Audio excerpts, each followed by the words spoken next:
Spared the cancellation axe by Konami, who secured the rights after the game's original publisher shuttered its doors, Saw lives on as a survival horror title with a twist.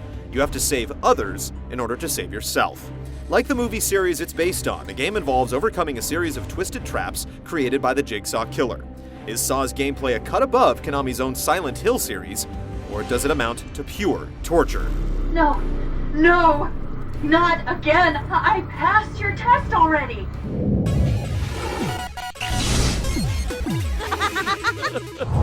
The desk in front of you holds the badge of the partner you failed to protect. Fitting, since it also holds the key to free the witness you chose not to protect. With a storyline set in between the first two movies, the game casts you in the role of Detective Tapp, who was shot in the first film and presumed dead. You begin the game very much alive, courtesy of the Jigsaw Killer, who plans on educating you on the consequences of your obsession with pursuing him.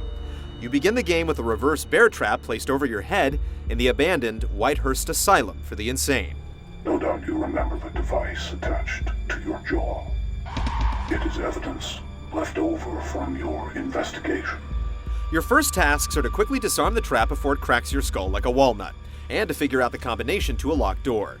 From that point on, you learn more about your predicament by finding patient files, asylum records, audio tapes, and closed-circuit televisions airing Jigsaw's macabre messages.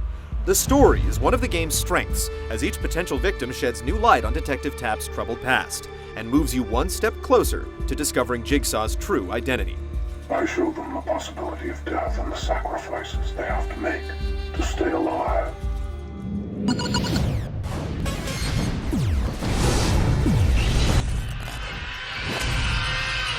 As with most titles in the genre, Saw is a linear game with barricaded hallways and similar confining elements designed to funnel you toward your objective. This actually makes some sense in the context of the game, as you're part of a carefully crafted experiment engineered by the Jigsaw Killer. Items needed to progress, such as nails to pick locks or fuses to power up electrical boxes, are typically found within the adjacent area and flash, so they're easier to spot. Thus, you won't be spending hours looking for the proverbial needle in a haystack, which makes for decent pacing. There's only one play mode and 2 difficulty settings. Also included is concept art for the game's environments, characters, props, and traps, an E3 trailer of the game, and the ability to revisit completed chapters with the flashback option. Oddly enough, there's no option that lets you play just the timed puzzle sequences outside of the main game. And Saw absolutely shrieks for a multiplayer component. It's not hard to imagine a mode where people try to hunt down protagonists as they frantically create makeshift traps to slow their progress.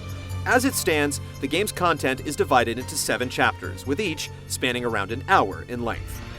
Take it off! Take it off! Take it off!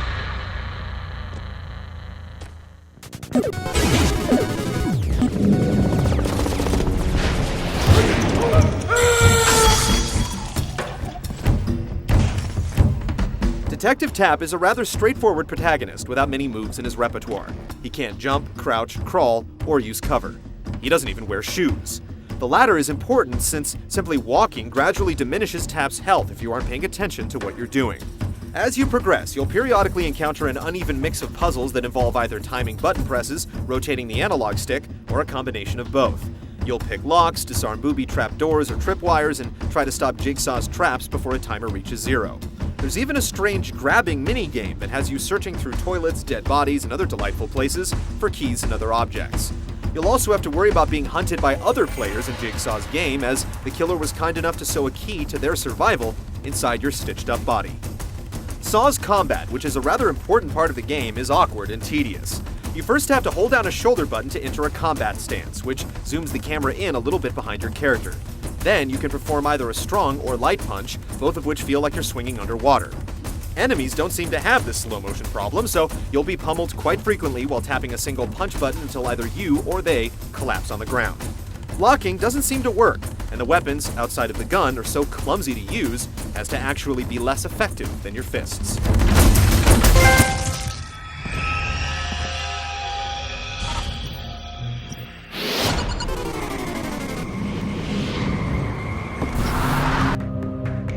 Just be sure of this. Jigsaw's in control, not you. As you'd expect from an abandoned insane asylum, the rooms are in various stages of filth and disrepair. Tiled floors are in desperate need of some pine sol, and you'll weave your way through rusted pipes, broken glass, concrete rubble, dented lockers, soiled mattresses, rat-infested hallways, pools of water, and flickering lights. Expect plenty of sick details. Each area is dark, which means you'll constantly use a lighter or flashlight to reveal potential clues, as well as health-restoring items like medical bandages or hypodermic needles.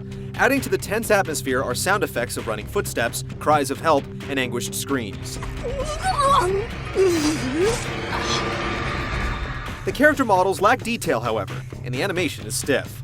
The voice acting from the victims and other people you encounter is not convincing in the slightest, but actor Tobin Bell, who plays the Jigsaw Killer in the movies, lends some creepy credibility to the game with his musings and observations in the character's low, hushed voice. But take care.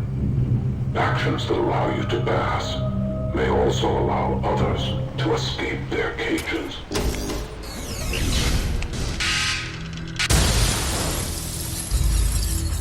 What originally looked like another throwaway movie-to-video game tie-in is a surprisingly well-conceived horror story. The combat is Saw's biggest weakness, with the replay value a close second. A single-player only game that can be finished within 7 hours is hard to justify paying full price for, but fans will appreciate how the developers capture the atmosphere, style, and urgency of the movies through the game's combination of devious traps, interactive puzzles, and engaging story.